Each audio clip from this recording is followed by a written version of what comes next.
Bonjour, je suis Renos Vakis, économiste principal à la Banque mondiale et votre hôte pour accélérer le développement. Des idées pour un impact. Ce n'est pas un podcast ordinaire, mais une conversation basée sur l'IA, présentée par l'Institut de la Banque mondiale pour le développement économique, où nous décortiquons les dernières recherches avec un seul objectif en tête: transformer de grandes idées en un impact réel. Commençons. Merci pour l'introduction, Renos. Tu sais, plus on creuse dans ce rapport sur le développement dans le monde 2025, sur les normes pour le développement, plus on comprend comment les gens pensent et agissent. Le rapport qualifie les normes d'infrastructures invisibles de l'économie. Ça m'a marqué. On se focalise sur les routes et les réseaux électriques, mais on parle rarement des règles qui les font fonctionner. C'est tout à fait ça. C'est une métaphore parfaite. Réfléchis-y. Sans les normes, la prise n'entrerait pas dans la prise murale. Le boulon ne correspondrait pas à l'écrou. Le rapport résume ça en trois fonctions essentielles. La mesure qui apporte la cohérence, la compatibilité pour que les choses puissent marcher ensemble et la qualité pour garantir la sécurité.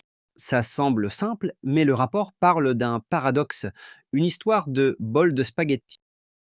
Oui, le bol de spaghettis. C'est une description de la situation mondiale actuelle. Pour certains produits, on a un enchevêtrement de normes volontaires qui se superposent.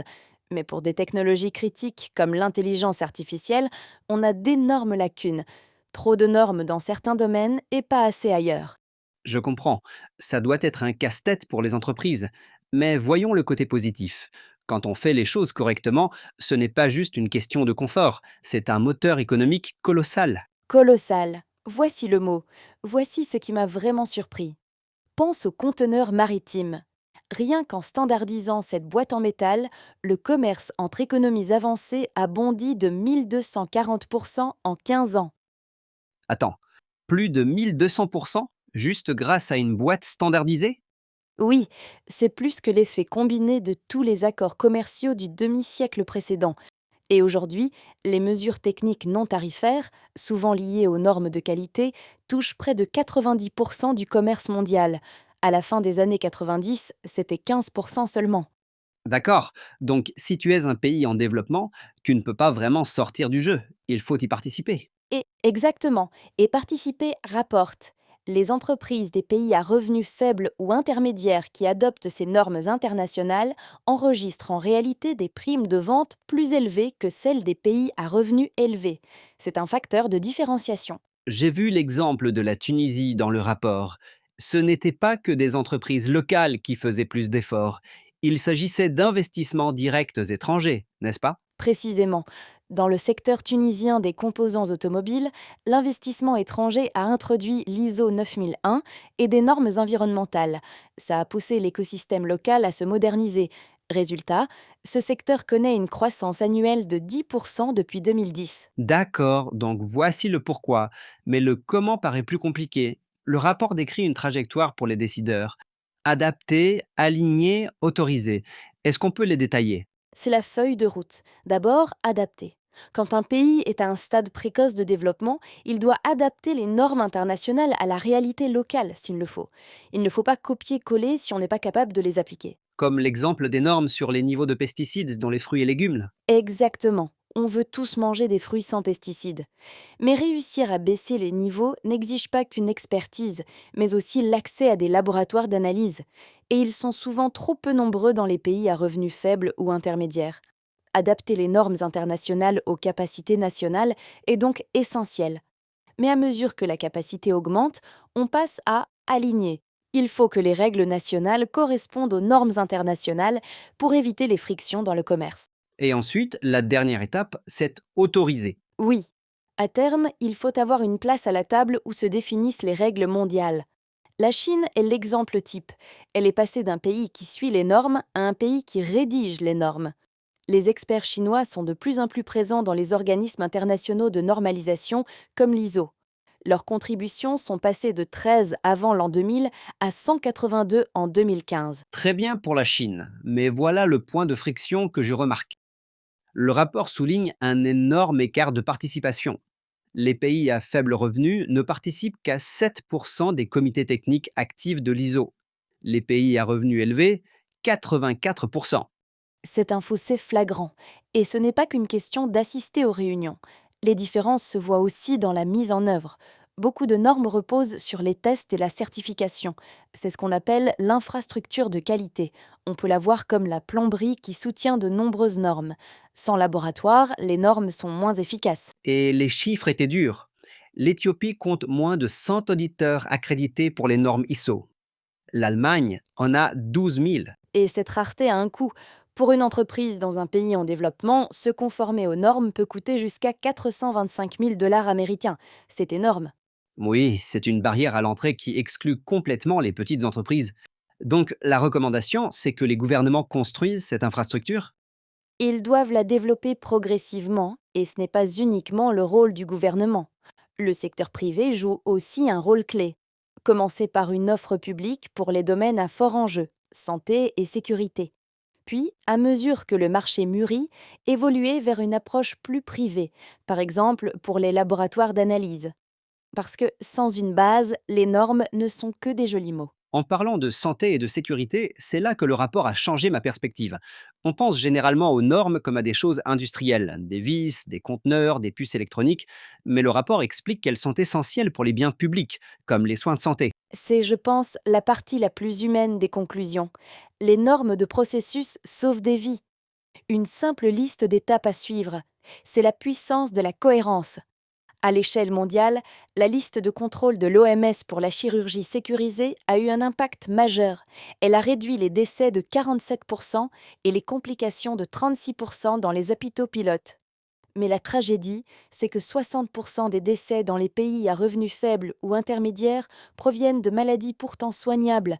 Le problème n'est pas le manque de médicaments, c'est le manque de soins standardisés et de haute qualité. C'est la même histoire dans l'éducation, non? J'ai lu l'exemple du Ceará au Brésil. Ah, le CRA est une réussite exceptionnelle.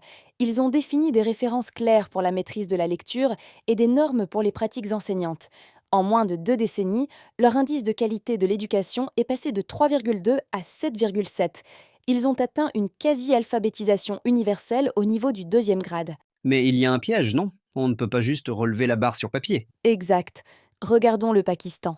Ils ont exigé des qualifications plus élevées pour les enseignants, une norme supérieure sur papier.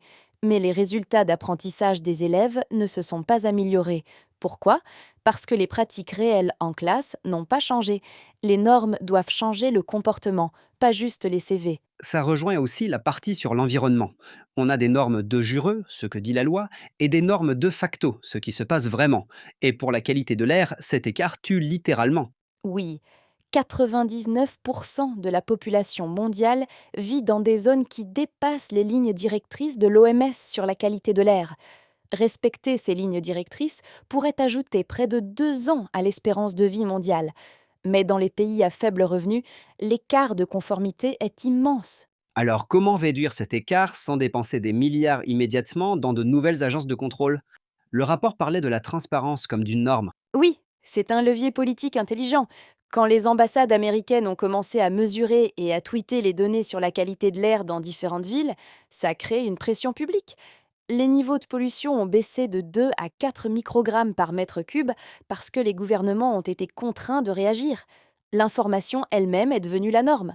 C'est fascinant! Une fois que tu mesures et que tu mets quelque chose en évidence, on ne peut plus l'ignorer. Exactement. Et cette transparence vaut aussi pour la gouvernance. Au Ghana, ils ont découvert qu'un tiers des projets de gouvernements locaux, écoles, routes, ne sont jamais achevés. Les travaux s'arrêtent simplement. Et la plupart des gens pensent que c'est dans la corruption, non? Quelqu'un a empoché l'argent. Beaucoup le pensent, oui, mais les données montrent qu'il s'agit surtout d'une mauvaise gestion organisationnelle. C'est une défaillance des normes de gouvernance interne. Si tu regardes les recrutements, par exemple, l'embauche fondée sur le mérite varie énormément. Dans un même gouvernement, certaines agences recrutent à 100% sur le mérite, d'autres à 20% seulement. Donc des processus standardisés pourraient régler ça. Oui, au Pendjab, au Pakistan, ils ont introduit des normes de rémunération au mérite pour les collecteurs d'impôts. Rien qu'en standardisant les incitations, la collecte des recettes a augmenté d'environ 40% en 2 ans. Waouh, c'est un retour sur investissement énorme. Bon, on a couvert le commerce, la santé, l'environnement et la gouvernance. Mais pour l'avenir, Le rapport tire un signal d'alarme concernant les technologies transformatrices, comme l'IA, la biotechnologie ou la cybersécurité. Tu as raison, dans certains domaines, l'innovation avance plus vite que la régulation, et quand des lacunes apparaissent, les consommateurs sont exposés à des risques auxquels ils n'ont jamais consenti. La communauté internationale doit s'accorder sur des normes crédibles pour les technologies de rupture avant que les consommateurs ne soient laissés sans protection. Il faut construire cette infrastructure invisible avant que la maison ne s'effondre. Ça change vraiment la manière dont on perçoit le développement. Ce n'est pas seulement injecter de l'argent dans un problème, c'est construire le cadre, les mesures, la compatibilité, les contrôles de qualité, qui permet au système de fonctionner de lui-même. C'est le message clé. Les normes sont le pont entre l'ambition et la réalité. Qu'il s'agisse d'un conteneur maritime ou d'une liste de vérification pour une opération chirurgicale, avoir les bonnes règles permet au pays de passer de la survie à la prospérité. Ça permet aux gens d'avoir confiance dans les produits qu'ils achètent, l'air qu'ils respirent et les gouvernements qui les servent. Je te passe la parole, Renos. Merci de vous joindre à nous. Vous trouverez le rapport complet sur notre site web en suivant le lien dans la description. N'oubliez pas de vous abonner pour être informé des prochains épisodes. Et avant de partir, comment comptez-vous mettre en pratique ce que vous avez appris? Quel sujet aimeriez-vous que nous abordions ensuite? Nous serions ravis de le savoir. À bientôt.